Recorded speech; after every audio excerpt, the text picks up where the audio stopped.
ঈদে মিলাদুন্নবী উপলক্ষে হযরত মুহাম্মদ সাল্লাল্লাহু আলাইহি সাল্লামের জীবনাদর্শ শীর্ষক সেমিনার। পবিত্র ঈদে মিলাদুন্নবী সাল্লাল্লাহু আলাইহি সাল্লাম উপলক্ষে রাজধানীতে অনুষ্ঠিত হলো হযরত মুহাম্মদ সাল্লাল্লাহু আলাইহি সাল্লামের জীবনাদর্শ শীর্ষক বিশেষ সেমিনার। সেমিনারে দেশে ঈদে মিলাদুন্নবী উদযাপনে বাধা দেওয়ার নিন্দা জানিয়ে রাসূল প্রেমীদের নির্বিঘ্নে এ দিবস পালনের সুযোগ নিশ্চিত করতে সরকারের প্রতি আহ্বান জানানো হয়েছে। আশিকি রাসূল জেনারেল অফিসিয়াল অর্গানাইজেশনের উদ্যোগে এই সেমিনার অনুষ্ঠিত হয়। এতে প্রধান অতিথি ছিলেন মোহাম্মদ ডক্টর কুদরত-এ-খোদা, বিচারপতি, বিশ্ববিদ্যালয়ের শিক্ষক, চিকিৎসক, সরকারি কর্মকর্তা, আইনজীবী সহ বিভিন্ন পেশার বিশিষ্ট ব্যক্তিরা এতে অংশ নেন। কামেল পাস করছি, কি বলেন বেদাত না? বেদাত না?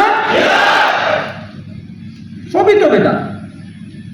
আমার জন্ম থেকে মৃত্যু পর্যন্ত চলতে ফিরতে নড়তে হাসতে খেলতে খাইতে ঘুমাতে বেদাত আর বেদাতের মধ্যেই আছি। কি বলেন, সত্য না মিথ্যা? সবই তো বেদাত। এখন কথা হচ্ছে বেদাতটা কি? বেদাত মানে নতুন। এখন বেদাতের ডেফিনেশন আছে, বেদাতে হাসানা, বেদাতে সাইয়্যা। এখন কোনটা উত্তম বেদাত, কোনটা অনুত্তম বেদাত, সেইটা নিয়ে আলোচনা হতে পারে। বেদাত মানেই অপরাধ নয়। তো এত বেদাত করতে পারলাম, আমার নবী মুহাম্মদ মুস্তাফা আহমদ মুস্তাফা সাল্লাল্লাহু আলাইহি ওয়াসাল্লামের শুভ জন্মদিনে একটু আনন্দ করে আরেকটা বেদাত করলাম।